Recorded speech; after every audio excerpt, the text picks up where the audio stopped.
Assalamu alaikum warahmatullahi wabarakatuh. My name is Vikas, and today I'm going to take you through a series of very light exercises that you can do from the comfort of your own home. Now, before we get started, just a few key principles that I wanted to cover. So if you think of our bodies like a motor car, it's something that needs regular servicing, regular MOT, and if we don't look after it, it's going to run into problems. Before we go on a long journey, we obviously check the fuel of the car, make sure the tyres are checked, make sure the brakes are okay.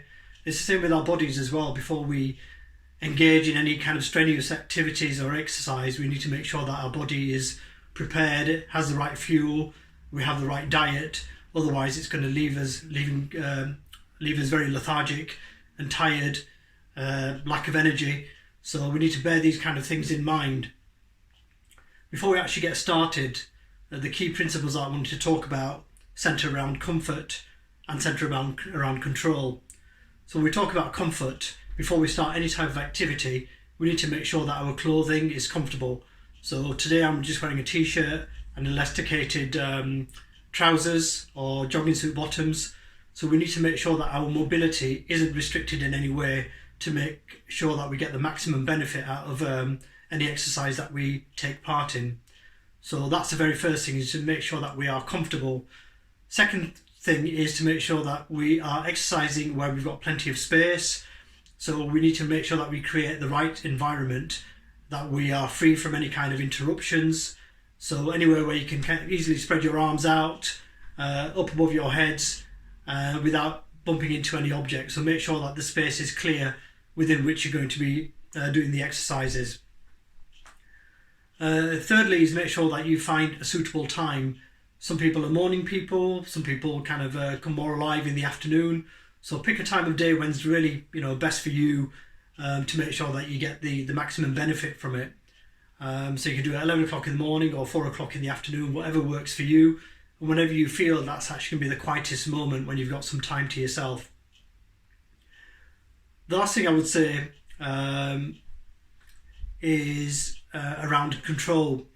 So we need to make sure that our breathing is regular throughout the exercise. So make sure that we inhale through the nose and exhale through the mouth. So make sure that we are breathing regularly throughout exercise. We'll make sure that we refrain and are free from any type of injury. Also, we need to make sure that we regulate our movements. So we should make sure that our movements are not jerky in any way, that they are done in a controlled manner. We know the capabilities of our own bodies, so we need to make sure that we dictate the pace, when to speed up and when to slow down.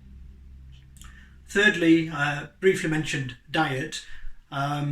So we need to make sure that we are hydrated as well. So I've got here my bottle of water, so make sure that you are always full with liquids, and that you've got some water supply handy at all times, and you can take that in between the various types of exercises. Fourthly, in terms of diet, as I said at the outset, we need to make sure that our bodies are fueled. So try not to do it on an empty stomach. Make sure that we've had something to eat beforehand, so that we have plenty of energy to partake in these exercises. I think the last thing I would say is make sure that we get plenty of rest. That comes in two forms. One is to make sure that we've got a good night's sleep before we partake in any exercise the next day. And secondly, even in between doing the exercises, make sure that we take a minute's rest, a little bit of a breather, so that we're ready for the kind of the next exercise. So with that, I hope you're ready to start some very light exercises with me. And today, what I really want to focus on is stretches. So these are stretches that will work every part of our body. So where I would like to start is down at the bottom and work our way up. So very first, we're going to start with our toes. So what I want you to do is just to scrunch your toes in. So I just have my hands by my side. So what I'm doing is just scrunching my toes in and then releasing them. Scrunching the toes in and then releasing them. So you can do that with both feet firmly flat on the ground. So just scrunch your toes in, first your right foot, and then slowly release it. And then your left foot, slowly scrunch your toes in and then release it. So I can just show what I'm doing there. So I'm just scrunching the toes in, holding it for a few seconds, then releasing it. Next thing I want you to do is just stand on the balls of your feet. So slowly, feet firmly stood on the ground, and then you just slowly raise yourself up onto the balls of your feet, and then lower yourself slowly back down. So once again, lift yourself up onto the balls of your feet, and then slowly back down. So if you do that several times, that will make sure that we're actually working the muscles in the feet. So again, just slowly raise yourself up, hold it for a few seconds, and then back down again. Next thing we're going to do is work our ankles. So again, feet slightly apart.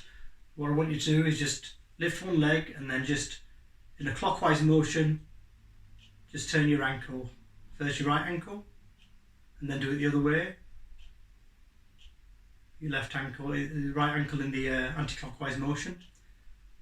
Put your foot down, and then take your left ankle. So again, in a clockwise motion first. Try to do it by just moving your foot rather than your whole leg, and then in the opposite direction. Okay, so those are your ankles. Next thing I want you to do is work on your calves. So there's a couple of ways in which you can stretch your calves. So the one I'm going to show you, you can do while you're standing up. So you just lean forward with your left leg, and then make sure that your right leg is fully stretched. Your toes should be pointing forwards. So where you should feel that stretch is on your calf, on your right calf. So what I'm doing here is bending my left leg, putting the weight onto there, and at the same time stretching out my right leg.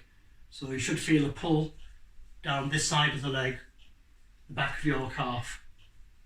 And just hold it there for a few seconds, and then come back up again. Again, just do it at your own pace, and then switch legs. So lean down onto your right knee, and then make sure your toes are both all facing in the same direction. And then where you should feel the stretch is in the calf. So make sure that leg is kept as straight as possible. It's a way in which you can stretch your calves. Next thing, we're going to work our knees, so working our way up. So there's a couple of exercises that you can do to work your knees. So again, feet close together, and then we're going to make some circles with our knees. So you can go one way, both knees together. Keep your feet on the ground. Obviously your heels will come up as you do this, and just make slow circles. 5 circles, 4, 5, and now we're going to go anti-clockwise. 1, 2, 3, 4, 5. Great. Next, we're actually going to do circles, but with each knee. So I'll just demonstrate. We're going to open our legs and make circles. 2, 3, 4, 5. So again, my feet haven't moved. They've stayed firmly planted on the ground, and I've just made circles once with both knees together, which you can do one direction, and then in the other direction, and then you can do your knees outwards in circles, and then you can do it the opposite direction as well. So from clockwise in one way and anti-clockwise the other way. So those are some great exercises just to work the knees. One of the other things that we can do is bend our knee back so that it touches our bottom. So you can either have the back of a chair to hold on to. So I'll just demonstrate. If I take my right ankle and bring that up, and then just hold it. Try to keep the rest of your body straight and not lean forward. Hold it for a few seconds there, and then slowly release it. And then switch over and do your left leg. So if you just take your left ankle and then just bend that back, hold it for a few seconds, and then slowly bring it back down again. And again, as I said, reminder just to take some water in between. And remember to go at your own pace. That exercise not only works your knee but also works the quads, which is the front of the leg here. So again, just to demonstrate what I've done, standing straight, grab your right ankle, then just bring it back up, so it almost touches your bottom as far as up as you can, and then slowly bring it back down. So we're doing that in a very controlled way rather than jerking the leg up, because we don't want to cause any injury. So again, just slowly lift your ankle, hold it for a few seconds, so you should feel a stretch down your quad, the front of your leg, and slowly bring that down. So you see we're working these exercises, so we're gradually moving the way up the body. So I've also already mentioned the quad, which is the front of your legs. Another way in which we can work the quad is if we just kneel down. So we're sat on our knees and all we do is just lean back as far as we can. So what we should do is feel a little bit of a pull on the front of the legs there. Slowly bring it back forward, come forward again into a comfortable position. And then once again, just slowly lean back, use your hands for support until you feel the pull on your quads. Come back up to your seating position, and you can do that 5 or 6 times as well, and that will really help to loosen the muscles in your quads. Okay, standing back up again. The next thing I want you to do is work your hips. So again, your feet shoulder width apart, hands on your hips, and all we're going to do is make some circles. You can make them as large or as small as you want. So we're going to go in one direction first, which is clockwise, and then we'll go anti-clockwise.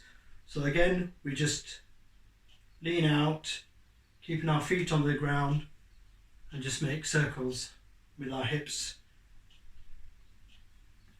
5 of those. 4. 1 more. 5. Great. Again, if you just come back to our starting position, and now we go in the opposite direction. 2. And those people who've got, we'll see, any types of injuries, back injuries, if you find any of these exercises difficult to do, then you should refrain from doing them and seek medical advice. Okay, those are our hips. Next thing I want to do is kind of demonstrate how we can actually strengthen our lower back muscles. So for this particular exercise, there's a couple of ways you can do it, but we can actually just lay on our backs, and we're going to bring our knees up to our chest and lift our head up off the ground as well. So what I'm doing is tucking my knees into my chest and sitting back up again. So that's one way in which we can do it.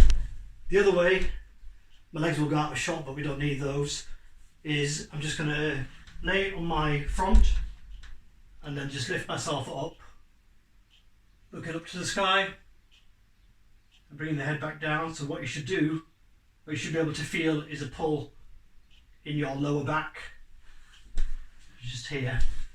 So a couple of simple exercises just to help strengthen your lower back muscles. Another way of doing that, and actually one that's good for your knees, I'll do this sideways on, is we're going to swat down slowly and bend our knees Again, depending on your own ability, you can go down as far as you want, but the key thing with this one is to do it again slowly and in a controlled manner rather than doing it quickly. That's both going down and coming back up again. So sideways on, have your arms out, stretched in front of you, your feet shoulder width apart, and all we're going to do is just try and keep our back straight as possible, and we're just going to squat down and back up. We're just going to lower our knees and back up again. So that's a good exercise for strengthening your knee muscles. There's a couple of exercises now for our torso to try and strengthen those. So with this one, have our arms down by our sides, and all you're going to do is raise your right arm and you're going to go over your left ear. So if you just bend over to the left side, again do it in a slow controlled manner. So where you should feel the pull is down your right hand side. Bring it up to the centre, so you're in your starting position again. And now if you take your left arm, raise it high with fingers pointed to the sky, and now we're just going to go over our right ear. So we should be feeling the pull down the left hand side of our torso. Again, try and keep your feet firmly planted on the ground and bring that back up again. Again, if you need to take the opportunity to have a sip of water, it's good to do so. The other thing I want to do now is take our fingers, clasp them together, palms facing outwards, and then just stretch. So where we should feel the stretch is on our arms here, but obviously we're also stretching our fingers. Again, don't do it to a point where you're uncomfortable, but just where you can feel a bit of tension there in your fingers, and then just release it. Shake your arms, and then just again interlock your fingers, palms facing outwards, and just hold that there for a few seconds and then release. Now we're going to do the same, but this time what we're going to do is when we have our fingers, our palms stretched outwards, we're going to raise them above our head. So it's two movements. So again, we're going to stretch out, that's movement number one. Now instead of releasing, what we're going to do is lift it above our heads. So take both our arms and raise them above our heads. Back down to the previous position. And then arms by your side. So once more, interlock your fingers, palms facing outwards, and then we're just going to stretch our palms outwards for a few seconds. We're going to raise them above our head so that our palms are facing the sky. Back down to the previous position. Good. And then all the way back down to the arms and let them rest loosely by your sides. So far we've worked our ankles, our toes, our calves, our knees, our hamstrings, our quads, we've done our hips, we've done our torso. So next I want to just work on our neck and head muscles. The average weight of a head is like a bowling ball, so if you can imagine, we're carrying that weight around all day, it's going to have some impact on our neck, and obviously the posture that we assume, particularly when we're looking at electronic gadgets like laptops, means that we're always leaned forward, so that clearly has an impact on our neck muscles. So a good way to strengthen them, again, just feet shoulder width apart, hands by your side, and all we're going to do is drop our chin down to our chest and then slowly back up again. So just drop it down, back up to the centre. And now we're going to do the opposite, but upwards. So this is our starting position, we're going to look up to the sky and then bring it back down to this position again. So up, and then down. And we're going to go over to the right hand side, so turn to the right. So we need to make sure with this particular exercise that we don't turn our body, but we keep our posture in one position. The only thing that we're going to be moving is our head and our neck. So we just turn to the right, and then back to the centre, then over to the left. Hold it for a few seconds and then back to the centre. This time what we're going to do, drop our chin onto our chest, and then we're going to rotate our head 360 degrees, keeping our posture in exactly the same position as it starts with. So hands by your sides, feet shoulder width apart, drop your head onto your chest, your chin onto your chest, and then we're going to make a circle in a slow clockwise motion. So we've done that 360 degrees, and now we're going to go back in the opposite direction. So once again, drop your chin onto your chest, and then we're going to go anti-clockwise. So all the way around, down, back up again. So as I said at the outset, it's very important to make sure that we breathe regularly throughout these exercises. Make sure that we drink plenty of water. Now that our body has been alerted and woken up to do some exercise, we are ready to move on to the next part and engage in some kind of light to moderate or even intensive exercise. The reason for doing these types of stretches is it's an early warning indicator to tell our bodies that we're about to, go into some kind of exercise, and rather than just kind of going in cold, doing it cold and going for a run or doing some, strenuous sit-ups or press-ups, it's alerting the body in advance to give it some forewarning that it's about to participate in some exercise. By doing so, it prevents us from harm of any type of injury. And even after we've exercised, we should also do some of these stretches to warm our muscles down. In the next video, we'll show you some further exercises that we can do. So a little bit more mobility, some light exercises, and we can also introduce some weights into that, but that's for another day. In the meantime, hope you continue to do these types of exercises in the comfort of your own home. Follow the principles that are set out at the beginning of this video, and I pray that Allah keeps you all safe and well. Jazakallah, no jazak, assalamu alaikum warahmatullah.